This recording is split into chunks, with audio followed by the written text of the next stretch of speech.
said 23-20 on Friday. Ben Bagley on the BYU Radio pregame show said 24-21 as well. Well done to both of you. Nice job, everybody. 15th ranked BYU, now number 11, beats number 23 Utah by that final score we just mentioned, 24-21. The Cougars are 7-0, and as we talked about, a third straight win against their arch nemesis. So let's have some fun on this winning Monday and walk through the best plays, performances by position groups, by individuals, and moments from the win over the Utes. Where did BYU win this game? Well, hard not to look at Bear Bachmeier, Jarom. Incredible, memorable performance by the true freshman quarterback. There were a lot of elements here. We can start with Bear. The hurdle is iconic. The Bear loose in Provo, great call by Jason Benetti, RG3. They were fantastic on that. The shove into the end zone at the end with Jackson Benny being dragged for 4 yards was wild. The ability for BYU to run the ball for 202. Amazing. Was amazing. BYU had to take care of the ball and run the ball, and they did both of those things. They were +2 in margin. Thank you to a holding where Jackson Benny did have a pick, but they brought it back. It's another hold on Utah. Lots of penalties on the Utes, by the way. 12 for 77. BYU 5 for 42. BYU took care of the football, ran the ball. I don't think that Bear Bachmeier outplayed Devin Dampier per se statistically, but Bear did what he needed to do, and he just continues to make great decisions, takes care of the football.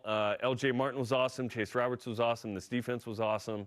And BYU wins a game where they put up 368. They were sub-400, but they were efficient when they had it, minus kind of the end of the first quarter, second quarter, where they only got the 3. I wish they would have passed a little more. Whatever. Why'd they go for it on 4th and 6 when they were up 10? Whatever. I'm just glad BYU won. I did want, when they were up 10, when Jack Kelly got the sack and BYU's up 10, and now they have the ball, I wanted to score a touchdown to win by 3 scores for the first time since '96. That's what I wanted in that moment. But I don't care. 1+ win is awesome, and BYU does it again. Just win the game. BYU was a home underdog by 4 points when the game kicked off. So to win by 3, I'll take it all day, every day. And as Kyle Van Noy said several times, and twice on Saturday. Let's go. Bear Bachmeier was fantastic. To add to what you were talking about in terms of protecting the ball, BYU wins the turnover margin. We spent all last week talking about how in this game, in rivalry games, you just can't lose the turnover battle. You can be even maybe, but you can't lose it. And so for BYU to win at +2, and then for the Cougar defense to hunker down in the red zone against Utah on several 4th down plays. Utah's offense came in. They had the 3rd best touchdown rate in the red zone in the entire country at 86%. They only failed in the red zone 1 time all season. They were 28 for 29. So for BYU to hold them to 2 for 4 in the red zone on touchdowns, listen, that matters. Or actually, it was only one. They only scored 1 touchdown. No, that's right. It's because of the late one. Yes. They were 2 for 4. That was a score outside the red zone from Bray, a long run, right? So, but the 4th down stops were huge. I don't know why Utah didn't take points. I thought that was foolish. They could have had 9 points like that. Obviously, you feel like you can get 21. If you go for it, you get it. Maury Bamba early setting the tone on 4th and 1. Later, Maury kind of gets caught in a mesh, and his guy gets open, scores a touchdown. So you get some, you lose some. But spectacular on 4th down. Jarom, 1 of 5, Utah on 4th down. 1 of 5. Utah, #1 team in the country in 3rd down conversion percentages. Yep. 60+%.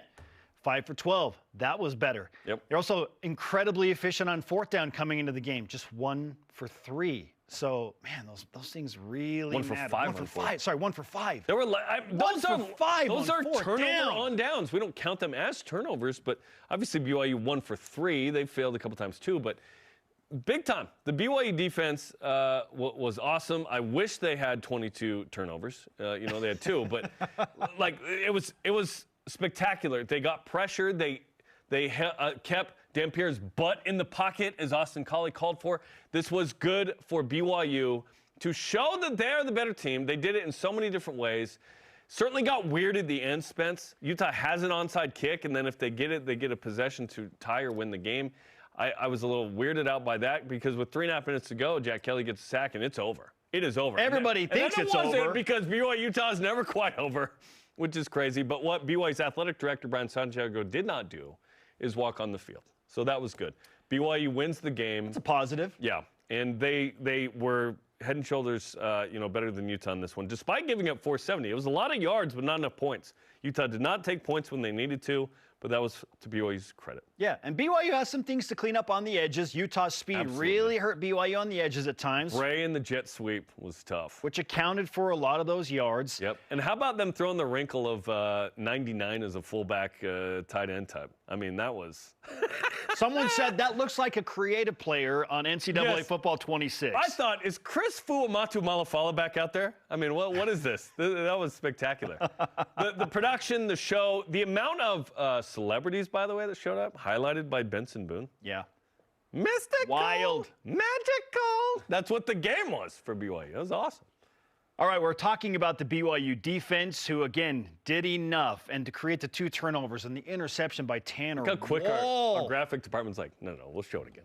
BYU takes a 17-14 lead, and so many of the BYU fans in the world and in the stadium are thinking, now would be a great time to get another turnover. And then they baited Devin Dampier into throwing the ball down the field, which BYU's defense felt comfortable they could do going into the game. We talked about this last week. And Tanner Wall was the one to point it out in our interview, and he comes up with the interception. All-time moment. I mean, we'll remember that pick forever. Yeah. So he and Chase Robert must, guys. Wow. Just give me that. All right. Speaking of Tanner Wall, let's hear from him a little bit more on what the BYU defense was able to pull off against Utah in those critical moments. All week we talked about how we got to get them into second and longer, third and longer situations where they would be throwing the ball because their drop back pass concepts were pretty basic, and we didn't think that he was a great passer down the field between the hashes, and I mean that kind of showed. We told you last week, 20-plus passes, 3 of 19 for Devin Dampier. If you could just limit those to short or even intermediate passes, BYU would have success. And they did. And this was a battle of Jason Beck versus Jay Hill, and it was a good one. And Jay Hill's defense does it again. I mean, they really did a nice job containing the points on the board, because 470 is a lot of yards. They didn't get enough points for that many yards because they weren't taking the field goals. They kick field goals, and in rivalry games, especially on the road, I'm shocked that they did not take points. Yeah, take points. The first fourth down, when they have some momentum early in the game, okay, whatever. Yeah. But the 2 after that, I couldn't help but think. Trust the kicker? I know he missed what's going on? He missed the field goal when BYU called the timeout. And that was the worst missed field goal I've ever seen on a practice field goal. Maybe that's like wide right by 20 yards. Maybe that's why they went for it on 4th and 6. Maybe, and then you just lose the confidence after that. I don't know. I know that dude struggled against Wyoming quite a bit, kicking field goals. But how about that hit by Faletau Satuala, by the way? Clean. Proper execution. Proper, no targeting. The Lander Barton play, by the way, was big. He's their best middle linebacker, their best linebacker, one of their best defenders. Also plays on offense. Yes. Tight end. That was a big moment. Bear Bachmeier was spectacular. Let's talk about that, because it was loud when Tanner Wall had the interception, but it was out of body when Bear Bachmeier is barreling into the end zone with his offensive line pushing him to make it 24-14. And I mentioned this yesterday on social media, as did our good friend David Nixon, but the cadence of he gets through the line, gets a little bit louder, then he gets second level, then he gets a little louder, then he gets the first down, then people are going nuts. Look at this. He's still spinning. Like when he's pushing into the end zone, I mean, the POV from all the different angles is magical. Chills for BYU fans to hear that crowd just build, and then erupt when he gets into the end zone. That was amazing. That's the game winner, And right? just one of several incredible plays. But I want to talk about one of those unsung hero plays that you brought up. The fact that Bear Bachmeier can escape a sack and get out to the side to get rid of the ball, and he takes a shot on his chin from Lander Barton that gets Lander Barton ejected, which was a bummer for Lander. By the way, like I don't want to see players get ejected from games. I hate it, but I do when they're wearing crimson. Bear Bachmeier, his ability to make that play, it changed the game, Jarom, because the next play he hands it out to Parker Kingston, BYU goes up. You feel differently than I. That was one of my favorite plays. When Lander Barton wasn't out there, and then the next play Parker scores. That was massive. Huge momentum swing. Because it's not a sack. It's a roughing the passer. It's a penalty and targeting. Lander Barton's not in the game for the rest of the time. If he's there, does Bear Bachmeier score on that touchdown to make it 24-14? I don't know. If Lander Barton's there to help out in the middle. Maybe he's being dragged too, like Jackson. I don't know. LJ Martin, by the way, again, he had 162 last week. Super quiet. He had 122 against Utah. That's the most doing his thing. Individual rushing yards by a BYU running back. It's probably quiet because he didn't score a touchdown. Since Harvey Unga in 2007. What?